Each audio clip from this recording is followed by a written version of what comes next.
Hello everyone, this is me Riya. ঝলমলে জীবন, একাকিত্ব এবং হঠাৎ এক বিকেলে বিদায়।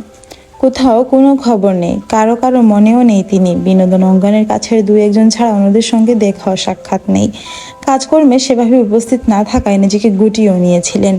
হাসি মুখের চেনা মুখ তাজিন বেছে নিয়েছিলেন একাকিত্বের জীবন। ঠিক 6 বছর আগের আজকের দিনে হঠাৎ বিকেলে তার আর খবর নেওয়ার তোড়জোড় শুরু হয়ে গেল। কেউ বাসার উদ্দেশ্যে ছুটছেন, কেউ বা হাসপাতালে। সবার একটাই উদ্দেশ্য, তাজিন আহমেদকে দেখা। ততক্ষণে অবশ্য তিনি এই পৃথিবীতে নিঃশ্বাস নেওয়ার সব শক্তি হারিয়ে ফেলেছেন। চিরদিনের জন্য পাড়ি জমিয়েছেন অনন্তের পথে।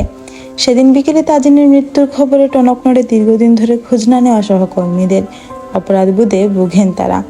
একসময় যাকে ঘিরে মুখর থাকত বন্ধু সহকর্মীরা, অভিনয় উপস্থাপনায় যিনি আলো ছড়িয়েছেন, সেই তাজিনের এমন অসহায় চলে যাওয়া নিয়ে অনেকেই প্রশ্ন চলিয়েছেন, যার জবাব খুঁজতে গিয়ে ভুল তথ্যের গুজবে ছড়িয়েছে বিভ্রান্তি। বাংলাদেশের বিনোদন অঙ্গনে 90-এর দশকে আগমন ঘটে তাজিনের। মঞ্চ ও টেলিভিশন নাটকে অভিনয়ের পাশাপাশি উপস্থাপনার জন্য সমসাময়িকদের চেয়ে নিজেকে আলাদা করে তুলেছিলেনও। ভদ্র পরিচ্ছন্ন এই অভিনেত্রী মানুষের মন জয় করেছিলেন। 2018 সালের 22শে মে মঙ্গলবার দুপুরে রাজধানীর উত্তরার বাসায় হৃদরোগে আক্রান্ত হয়ে অচেতন হয়ে পড়েন তিনি। ওই সময় আত্মীয়স্বজন কাউকে তার পাশে পাওয়া যায়নি। বাসায় সঙ্গে থাকা রূপসজ্জা শিল্পী অচেতন অবস্থায় তাজিনকে হাসপাতালে নিয়ে যান। সেখানে আইসিইউতে থাকা অবস্থায় বিকেলে চলে যান 43 বছর বয়সের এই অভিনয় শিল্পী। Thanks for watching. Please subscribe to my channel and follow for more.